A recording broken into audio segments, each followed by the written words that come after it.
हिंदी साहित्य की कक्षा में आप सभी का स्वागत है। हिंदी साहित्य की कक्षा 5 का अध्याय संख्या 12 भारत दर्शन की मनोरंजक यात्रा को आज हम पढ़ने जा रहे हैं। हिंदी साहित्य हमें सिर्फ बोली यानी भाषा ही नहीं सिखाता, अपितु जीवन जीने की कला, उसके महत्व तथा मूल्यों से भी हम सभी को अवगत कराता है। तो आइए इस अध्याय को शुरू करते हैं। ये है अध्याय संख्या 12 भारत दर्शन की मनोरंजक यात्रा। आइए इसे पढ़ें। पाठ ज्ञान से हमें पता चलता है कि इस पाठ में भारत की दर्शनीय स्थलों का मनोरम वर्णन किया गया है। भारत एक विशाल यानी बड़ा देश है। एक देश का प्रत्येक राज्य अपनी अलग विशेषता रखता है, यानी अलग अलग राज्य की अलग अलग विशेषता, अलग बोली, अलग पहनावा है। यहाँ के निवासियों को भारतीय होने पर गर्व है, चाहे वो किसी भी स्टेट के किसी भी राज्य के हो, लेकिन क्या है, वे सभी भारतीय हैं और इस बात पर उन्हें अपने आप में गुरूर है। इसी गर्व का एहसास उन्हें एक सूत्र में पिरो कर रखता है। भारत को अच्छी तरह से जानने के लिए भारत दर्शन करना जरूरी है। भारत दर्शन की इस मनोरंजक यात्रा में हम कुछ प्रमुख पर्यटन स्थलों की सैर पर चलते हैं। पहला, भारत दर्शन की मनोरंजक यात्रा में हमारा पहला पड़ाव है पटना। क्या है? पहली जगह कौन सी है? पटना। गंगा नदी के किनारे पर बसा पटना शहर बिहार राज्य की राजधानी है, यानी बिहार की राजधानी क्या है? पटना। प्राचीन काल यानी पुराने समय में यह शहर पाटलिपुत्र के नाम से जाना जाता था। दुनिया पटना दुनिया के गिने चुने पुराने यानी प्राचीन अर्थात पुराने नगरों में से एक है। यह देश के विभिन्न प्रमुख शहरों से सड़क मार्ग या रेल मार्ग से जुड़ा हुआ है। हवाई मार्ग द्वारा भी पटना आसानी से पहुंचा जा सकता है। यहाँ गंगा नदी पर बना महात्मा गांधी सेतु यानी पुल दुनिया का सबसे लंबा सड़क पुल है। पटना और इसके आसपास कई ऐसे जगह हैं जिन्हें देखने के लिए पर्यटक बार बार आते हैं। गुरु गोविंद सिंह के जन्म स्थान पटना साहिब में बना गुरुद्वारा तख्त हरमिंदर सिखों के प्रमुख पर्वत पवित्र स्थानों में से एक है। धार्मिक दृष्टि से विशेष महत्व रखने वाला पटना देवी का मंदिर महत्वपूर्ण जगहों में से है। ऐसा माना जाता है कि पटना देवी के नाम से ही इस शहर का नाम पटना पड़ा है। किस देवी के नाम से? पाटन देवी के नाम से। पाटन देवी मंदिर के बिल्कुल पास ही अगम कुआं है। कौन सा कुआं? कुएं का नाम है अगम कुआं। कहा जाता है कि सम्राट अशोक ने अपने 99 भाइयों का वध यानी उन्हें मारने के बाद इसी कुएं में उन्हें डाल दिया था। पटना में गांधी मैदान के पास बना गोलघर का एक अपना ही विशेष महत्व है।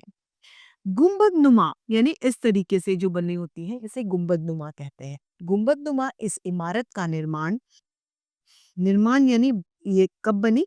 1786 यानी 1786 में अकाल के समय में अनाज भंडारण यानी अनाज को रखने के लिए करवाया गया था। इस गोलघर की दोनों ओर सीढ़ियां बनी हुई हैं।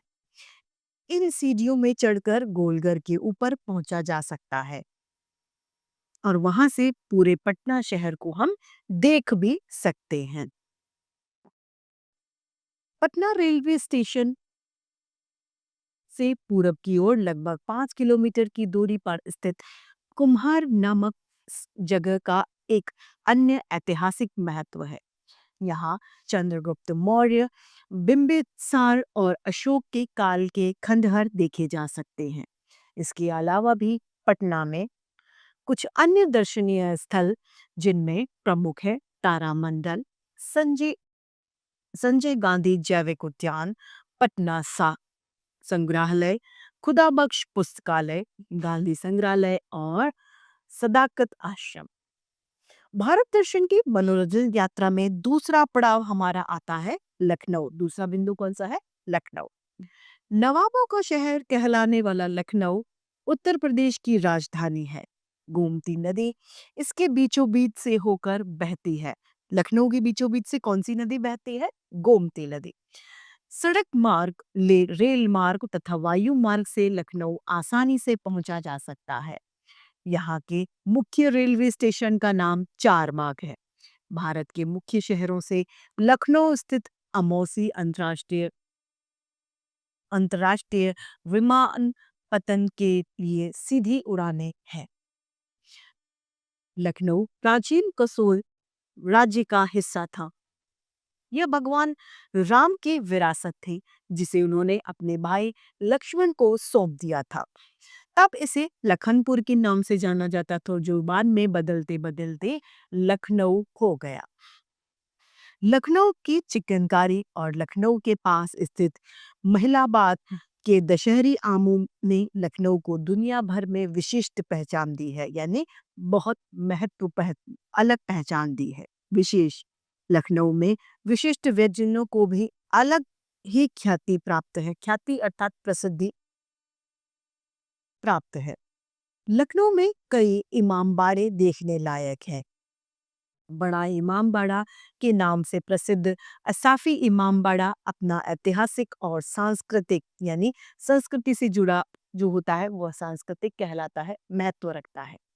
इसका निर्माण असफुल्ला दौला ने सन 1784 में करवाया था। इस इमामबाड़े के प्रांगण में एक अनोखी सी भूल भुलैया है। भूल भुलैया की तंग गलियों में से होकर गुजरना ही रोमांच देता है। बड़ा इमाम बड़ा इमामबाड़ा के बाहर बनी रूमी दरवाजा भी देखने लायक है। छोटा इमामबाड़ा के नाम से प्रसिद्ध हुसैनाबाद इमामबाड़ा का निर्माण रूमी दरवाजा के पास ही सन 1837 में हुआ था। सफेद रंग की इस इमारत की खूबसूरती देखते ही बनती है। लखनऊ में कैसरबाग स्थित घंटाघर भारत का सबसे ऊंचा घंटाघर माना जाता है। सभी शहरों में घंटाघर होता है, लेकिन लखनऊ वाला जो घंटाघर है वो सबसे ऊंचा घंटाघर है। इस घंटाघर पर बनी घड़ी का आकार 12 पर्णदलों वाले फूल जैसा है, यानी 12 जो पर्णदल होते हैं, पट्टियां जो होती हैं, उसकी तरह है। लखनऊ स्थित रेजिडेंसी को भारत के प्रथम स्वतंत्रता संग्राम के गवाह के रूप में देखा जाता है। यहाँ आकर उस संग्राम से जुड़ी हुई यादें ताजा हो जाती हैं।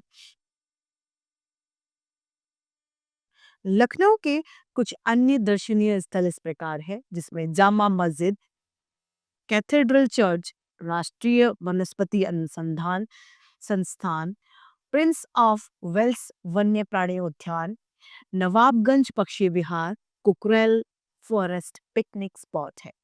यानी भारत दर्शन यात्रा का तीसरा पड़ाव है हमारा नैनीताल, झीलों का नगर।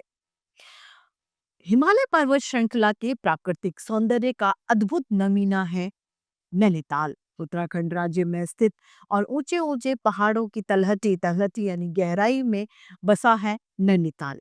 अपने प्राकृतिक सौंदर्य के लिए यह प्रसिद्ध है। नैनीताल पहुंचने के लिए निकटतम रेलवे स्टेशन काठगोदाम है। काठगोदाम से नैनीताल की दूरी लगभग 33 किलोमीटर है। नैनीताल पहुंचने के लिए निकटतम हवाई अड्डा है पंतनगर। इसके आगे सड़क परिवहन द्वारा नैनीताल आसानी से पहुंचा जा सकता है। नैनीताल स्थित नैनी झील और नैना देवी मंदिर पर्यटकों में बहुत लोकप्रिय है। नैनी झील के जल की विशेषता यह है कि इस झील में हिमालय की पर्वतमाला की स्पष्ट छाया यानी उसकी परछाई को साफ देखा जाता है। इस झील के जल की एक अलग विशेषता यह भी है कि इसका पानी गर्मियों में हरा, बरसात में मटमैला और सर्दियों में हल्का नीला हो जाता है, यानी पानी का रंग बदलता है। ये इसकी विशेषता है। नैनी झील के उत्तरी तट को मल्ली ताल और दक्षिणी तट को तल्ली ताल कहा जाता है। नैनी झील के उत्तरी छोर यानी उत्तरी किनारे पर नैना देवी मंदिर स्थित है। यहाँ साल भर भक्तों का आना जाना लगा रहता है। हिंदू धर्म के अनुसार यह 64 शक्ति पीठों में से एक है। नैनी झील के अलावा नैनीताल में 2 अन्य पर्यटकों दो अन्य झीलें पर्यटकों को अपनी ओर आकर्षित यानी अपनी ओर खींचती हैं। ये है नकुचिया झील और भीमताल झील। नकुचिया झील की विशेषता यह है कि 9 कोनों वाली ये झील है। इस झील के 9 कोने हैं। नाव में सवार होकर बारी-बारी से इन कोनों को समीप से गुजरना पर्यटकों को आनंदित करता है, मजा देता है। भीमताल झील का नाम पांडवों में से एक भीम के नाम पर पड़ा है। यह नैनीताल की सबसे बड़ी झील है। इसके बीच बने मंदिर की घंटियों की सुरीली आवाज दूर दूर तक सुनाई भी देती है, यानी इस झील के बीच में एक मंदिर भी है। अगला पर्यटन मार्गदर्शन की इस यात्रा का चौथा और अंतिम पड़ाव है पोर्ट ब्लेयर। क्या है port Blair? Port Blair Bharat के केंद्र शासित प्रदेश अंडमान निकोबार द्वीप समूह की राजधानी है। यहाँ पहुंचने के लिए कोलकाता, विशाखापट्टनम या चेन्नई से सीधी विमान सेवा है। जल मार्ग से पोर्ट ब्लेयर पहुंचा जा सकता है।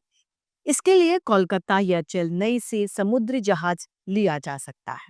समुद्री मार्ग से कोलकाता या चेन्नई से पोर्ट ब्लेयर की दूरी लगभग 1300 किलोमीटर है, यानी 1300 किलोमीटर।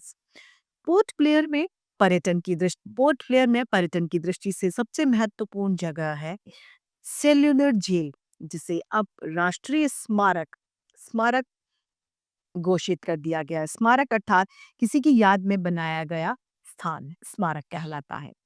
अंग्रेजी शासन काल में जब भारतीय क्रांतिकारियों को काला पानी की सजा सुनाई जाती थी तो उन्हें इसी जेल में रखा जाता था। इस जेल में कैद क्रांतिकारी से संबंधित ध्वनि एवं प्रकाश कार्यक्रम प्रतिदिन शाम को आयोजित किया जाता था। पोर्ट ब्लेयर में भारतीय जल सेना का एक संग्रहालय समुद्रिका है, जहां भारतीय नौसेना से संबंधित पुराने रिकॉर्ड रखे हैं। इसी प्रकार मानव विकास संग्रहालय में अंडमान निकोबार द्वीप समूह के आदिवासियों के रहन सहन, संस्कृति आदि की झांकी देखी जा सकती है। पक्षी प्रेमी पोर्ट ब्लेयर के दक्षिण भाग में स्थित चिड़िया टापू पर अवश्य यहाँ से जाते हैं। तो ये थी भारत यात्रा। इसी के साथ में हमारा ये अध्याय और आज की हिंदी साहित्य की कक्षा दोनों समाप्त होती हैं। फिर से हिंदी साहित्य में ऐसे रोचक अध्याय लेके आप सभी के समक्ष उपस्थित होते रहेंगे। आज के लिए इतना ही, फिर मिलते हैं। धन्यवाद। प्यारे बच्चों, कैसे हैं आप सब? तो बच्चों, आज हम पार्ट 12 भारत दर्शन की मनोरंजक यात्रा का अभ्यास कार्य करेंगे। तो आइए शुरू करते हैं। सबसे पहले बहुविकल्पीय प्रश्न से देखिए। पहला प्रश्न है, पटना रेलवे स्टेशन से कुम्हरार की दूरी लगभग कितनी है? 5 किलोमीटर।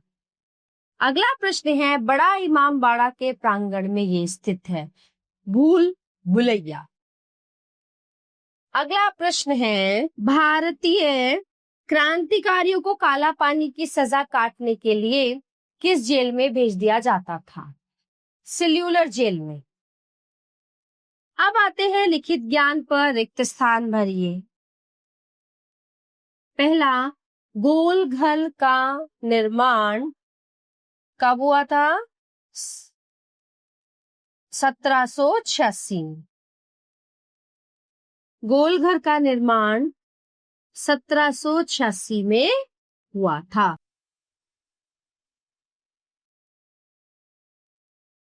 लखनऊ प्राचीन कोसल राज्य का हिस्सा है। अगला, छोटा इमामबाड़ा को बड़ा इमामबाड़ा या भूल भुलैया? छोटा इमामबाड़ा को हुसैनाबाद इमामबाड़ा भी कहते हैं।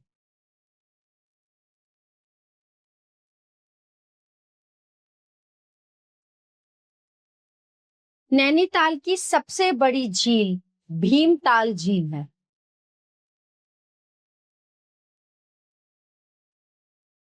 निम्नलिखित प्रश्नों के उत्तर लिखिए। गुरु गोविंद सिंह का जन्म कहाँ हुआ था? गुरु गोविंद सिंह का जन्म स्थान पटना साहिब में बना गुरुद्वारा तख्त हरमिंदर सिंह सिखों के प्रमुख पवित्र स्थलों में से एक है। गुरु गोविंद सिंह के जन्म स्थान पटना साहिब में हुआ था। अगला प्रश्न है, पटना का नाम किस देवी के नाम पर पड़ा? पाटन देवी का मंदिर महत्वपूर्ण स्थलों में से एक है। ऐसा माना जाता है कि पाटन देवी के नाम से ही इस शहर का नाम पटना पड़ा है। पाटन देवी मंदिर के बिल्कुल पास ही अगम कुआं है। अगला प्रश्न है, अगम कुआं के बारे में क्या कहा जाता है? कहा जाता है कि सम्राट अशोक ने अपने 99 भाइयों का वध करके उन्हें इसी कुएं में डाल दिया था। अगला प्रश्न है, गोलघर का निर्माण किस उद्देश्य से किया गया था? गुम्बद नुमा बनी इस इमारत का निर्माण सन 1786 में अकाल के समय में अनाज भंडारण के लिए करवाया गया था, यानी कि अनाज को स्टोर करने के लिए कराया गया था। अगला प्रश्न है, लखनऊ के नाम के बारे में क्या कहा जाता है? आइए देखते हैं। लखनऊ की बात करते हैं। नवाबों का शहर लखनऊ प्राचीन कोसल राज्य का हिस्सा था। ये भगवान राम की विरासत थी, जिसे उन्होंने अपने भाई लक्ष्मण को सौंप दिया था। तो तब इसे लखनपुर के नाम से जाना गया, जो बाद में बदलते बदलते लखनऊ हो गया। अयोध्या के पास ही है ना लखनऊ। अगला प्रश्न है, बड़ा इमाम बाड़ा का निर्माण कब और किसने करवाया था? बड़ा इमाम बाड़ा का निर्माण आसफुद्दौला ने 1784 में करवाया था। इस इमाम बाड़े के प्रांगण में एक अनोखी भूल भुलैया भी है। भूल भुलैया की तंगलियों में से होकर गुजरना अलग ही रोमांच देता है। बड़ा इमाम बाड़ा के बाहर बना रूमी दरवाजा भी देखने लायक है। तो प्यारे बच्चों, इस पाठ का अभ्यास कार्य यहीं पे समाप्त होता है। मिलते हैं अगली कक्षा में। धन्यवाद।